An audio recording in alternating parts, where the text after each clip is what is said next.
to get in touch with you, but we're not getting any response. Do you have any questions? Yes, I do, Chair. Thank you. You have precisely 3 minutes. Okay, thank you. I understand. Thank you for your submission to the free TV. You've proposed a series of amendments, I understand, to ensure your content is not included once it's shared online. Is that correct? Yes. We drafted an exemption for services, and we didn't limit it to Free TV's members because we think the position of Free TV is that Australian media that is regulated by some form of editorial code should not be subject to the regime. So, thank you. Yeah. Thank you. And now, during your COVID coverage was very supportive of the government's position and included many patently false claims, such as the vaccines are safe and effective. They've since been proven not so scientifically. You've also said you won't get COVID if you take the vaccine. You won't spread COVID when you take the vaccine. As a result, many people took the vaccine because of what your members said, and as a result, many people died. Why should you be exempted from misinformation, disinformation?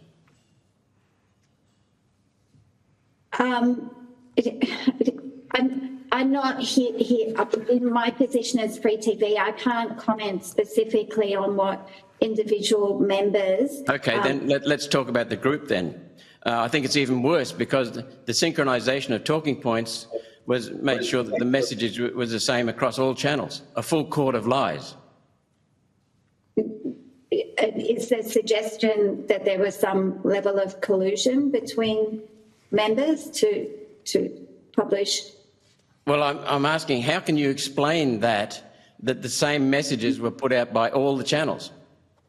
So, from the perspective of Free TV, so we're the industry representative body. We're not involved in the management decisions or editorial decisions of our members, so I can't answer that. So, fact checkers such as Reuters claim to be fact checkers, then fact check people like myself and some of the other senators sitting in the room at Canberra, and said that we were telling lies and we were banned or shadow banned. Why? Well, I think, Senator, that's a question. I assume at some point that you will get the platforms here at the hearing, and that's probably a question best directed at them as to why you were banned. Thank you, Ms. Flannery.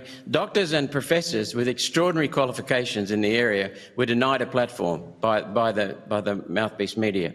Now, the mouthpiece media wants an exemption from their own propaganda online. Why should you be exempted when everyone else online is not exempted? What we put forward in our submission is that as Australian media companies stand behind their content, so you can make complaints to the media companies as occurred, for example, with the Bondi Junction incident, and you can get action from the Australian media companies when you contact them. The fact that we stand behind our content and therefore, members of the community can complain directly to the broadcasters and their related bodies corporate it means that we should not be subject to this regime. So that's essentially the argument. I've just explained. Thank you, Senator Roberts. I'm afraid we are going to have to move on. Can I ask you to put further questions on notice? Being late. No, that's totally fine.